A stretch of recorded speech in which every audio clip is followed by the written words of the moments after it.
morning, Nigerians. So, the President of Nigeria, His Excellency President Bola Ahmed Tinubu, GCFR, thought that we are afraid of him. So, Mr. President, for your information, we are not afraid of you. Number one, I know the President might be confused that why is this boy speaking that way to him. So, Mr. President, if you haven't forgotten, you as the ECOWAS chairman had a meeting and has signed a law that anybody that abuse the beloved prophet Muhammad Rasulullah sallallahu alaihi wasallam, that is our beloved prophet, the messenger and the last prophet, whomever abuse him, you said that there is no any law or any consequences against him. So, Mr. President, for your information, your message has been delivered. After that, we want to tell you that, Mr. President, number one, you should know that you are not the president of the Muslim. You understand? You are the president of Nigeria. Number one, you are the chairman of ECOWAS. You are not the chairman of the Muslim. So, for your information, the president of Nigeria, let me tell you something. We are not afraid of you. We are not anybody that abused the beloved prophet, anybody that abused the prophet, Mr. President, believe me, you, that person is gone forever. Whether you like it or not, that person will be eliminated instantly, whether you like it or not, Mr. President. And let this one serve as a warning for you, Mr. President. We the Northerners are warning you. We are not even begging you, we are warning you. This one should serve as a last warning to you, the President. Let me tell you something. People are now here. Whatsoever that you are doing, people are just watching you. Don't engage yourself in religious matters, because as a president you might cause war. Don't forget that you are from Lagos, while the majority of the Muslims are in the north. That means you are causing religious war in your country. So, Mr. President, let this one serve as a last warning. We are warning you. Hear it, Mr. President. You should hear it very well. We are warning you, not even begging you. We are warning you. This should serve as a last warning to you, and you shall go and remove that word that you have just made, Mr. President. Go and take back your words.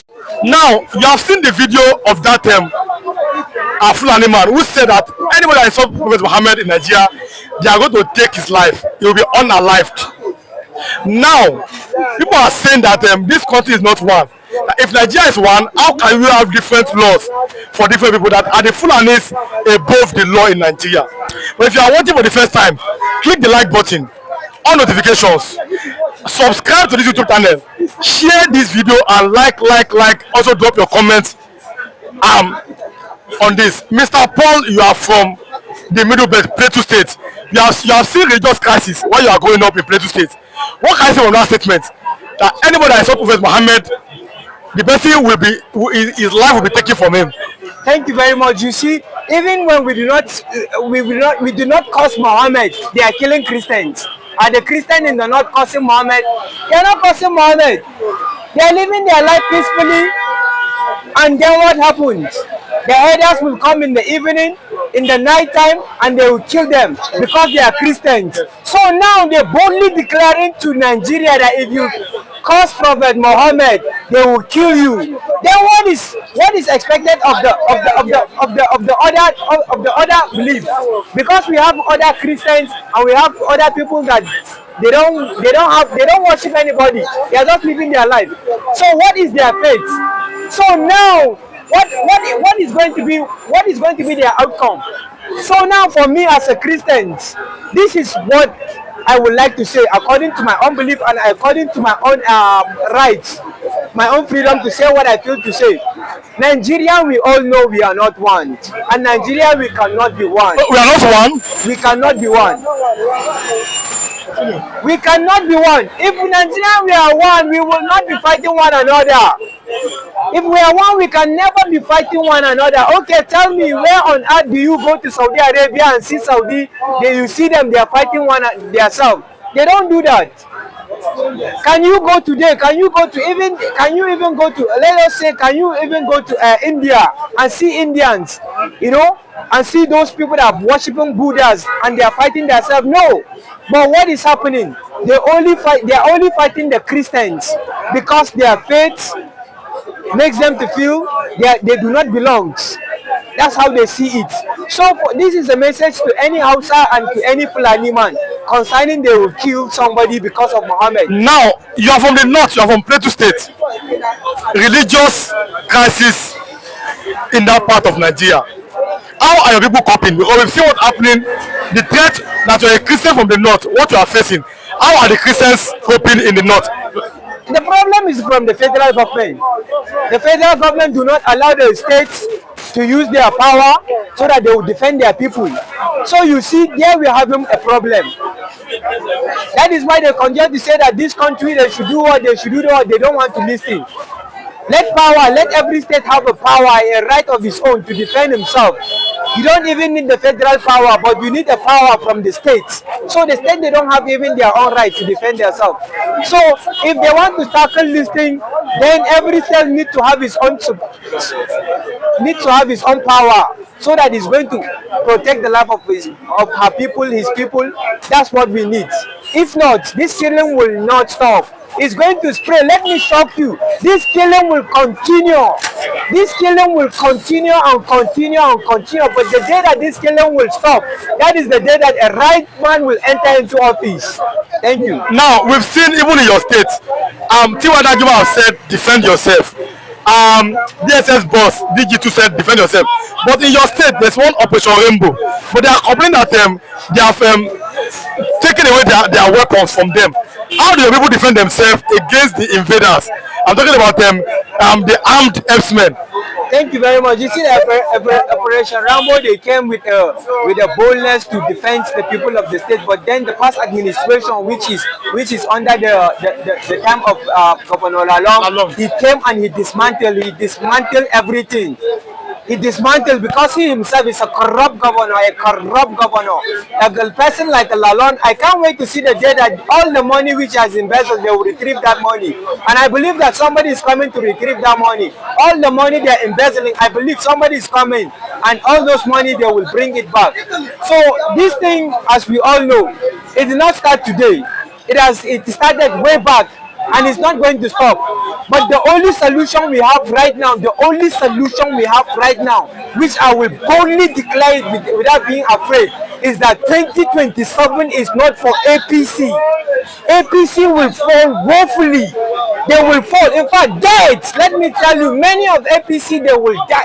See, now, look at the fact that the APC members they are saying that governors are defective of the APC, former ministers, that they are so confident of winning 2027 election. Are you not thinking that direction? Thank you very much. Their defection because they believe that now power has already lies in the hands of Tinubu, so nobody can do anything. That's their belief. They believe that Tinubu is untouchable, but this is a message for them. Tinubu is nothing. Tinubu is nothing. Today his life, his air can be taken away from him. What will he do? His air can be taken away. He's not untouchable. Tinubu people see him as untouchable, but me myself, I see him as something. He's nothing. Tinubu is just like you and me. Yes, Tinubu is just like you and me. And that power which they are thinking, they are going to stay in that power. 2027, I will sing and shout. See, I will chop, I will belly full. And I want to tell the masses to know, masses will chop, they will belly full. The food that they deny the masses, 2027 is going to come with its own glory. The glory that they deny the people is coming, and no APC. Let them continue going back. New leaders. In fact, the person that lost his election, the man that won his election in Lagos, they deny him. Let him come out. Nobody can take away what belongs to him. That power which they deny him, let them come out with boldness. And I am telling you, no man can take that seat from him. Thank you. Okay. The topic for this video is how shameless and problematic Nigeria is at this point. I first of all know you would want me to mind my business and talk about my own country, Ghana. But listen, I don't really care about what you think. And if you haven't checked in my videos, I talk more about my country than any other on this platform. But at this point, it's not just silly and problematic how miserable Nigeria is. It's becoming for all of West Africa. And if you feel agitated already for my choice of words, wait and hear the rest of all I have to say. Let's get into it.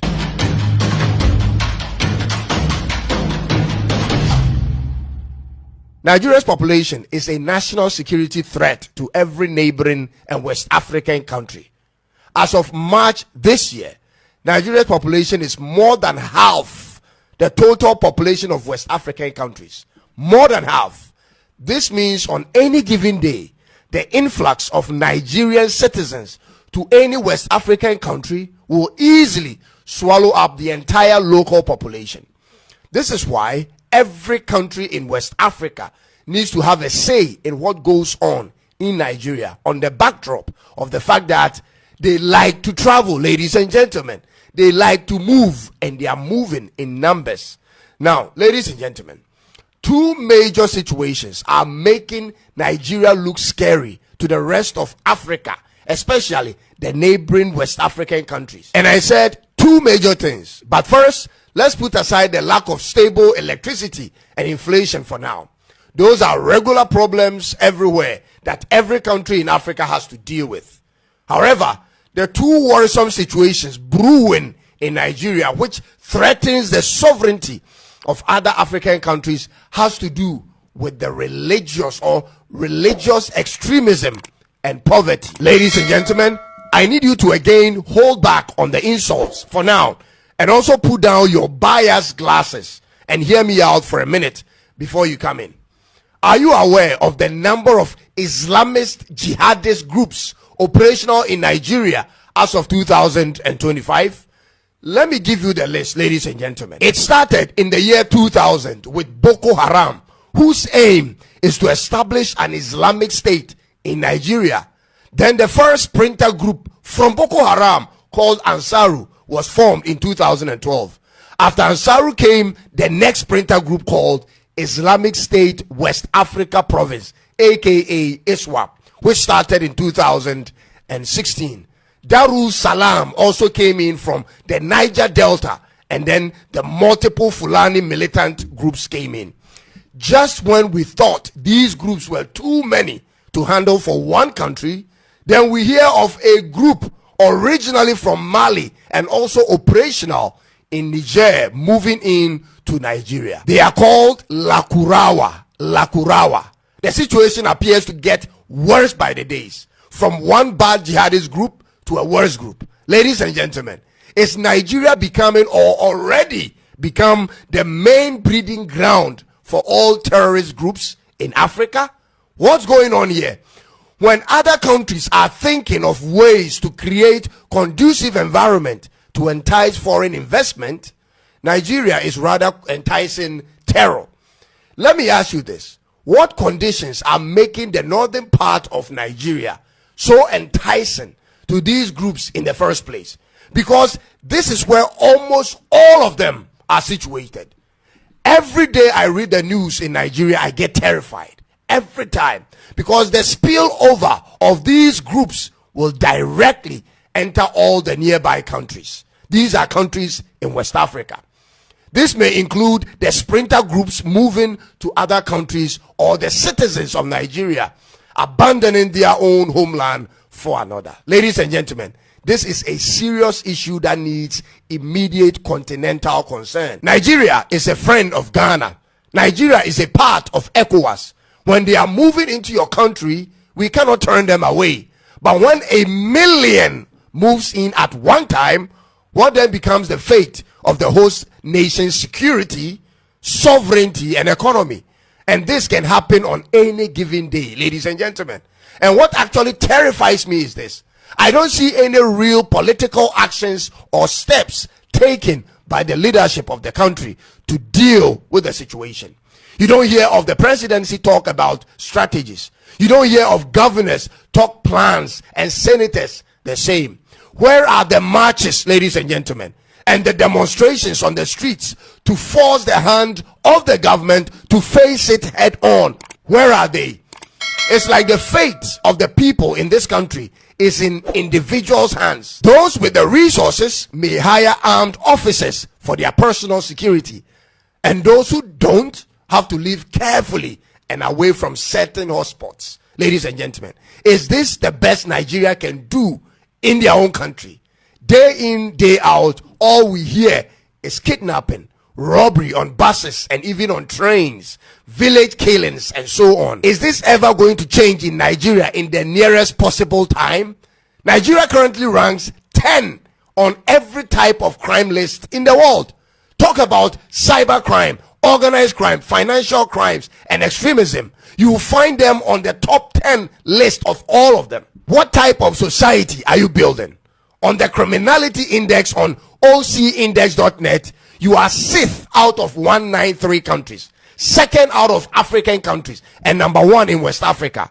You are ranked 19th among the least peaceful countries in the world, and nothing shows it bothers you, especially they that hold power in the country. Omanaja, what's up?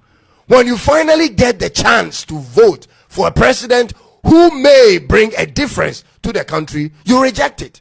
You vote the same type of leadership in every election, and the problems continues. Why won't you try change? Why can't the people try what Ghana did? You come out in your numbers. You create your own coalition centers. You protect the ballot boxes at all costs and ensure a free and fair elections for once in your lifetime. Because if you as a regular Nigerian don't like what's going on in your home country, you have to do something about it, ladies and gentlemen.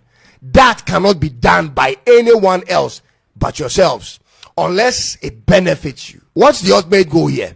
When you have chosen democracy as your system of governance and it's only making life a living hell for the majority of the people, what is the plan, ladies and gentlemen? This is disturbing. Now, on to the second situation that is of equal concern as the first. This is about the level of poverty in Nigeria. You have more than 40% of your total population living below the global poverty line of $2.15 per day.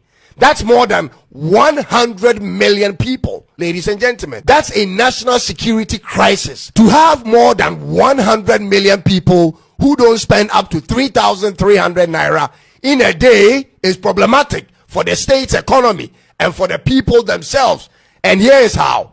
The 3,300 naira per day will include your transport fare in and out to work if you have one, or to school, your breakfast, your lunch, your supper for one person. And so when that's not possible for more than 100 million people, then there isn't much these 100 million people are doing to contribute to the economy of the local state.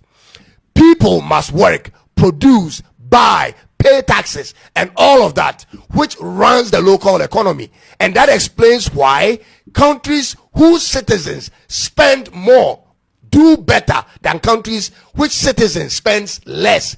This is economic fact. Economic activities thrives off of demand and supply, buying and selling. And so when purchasing power drops, supply power is affected. Ladies and gentlemen, in addition to that is the low rate at which Nigeria's economy is growing. With the kind of population you have and expected to have in the next 10 years, your economy cannot survive on a single-digit economic growth in a fiscal year.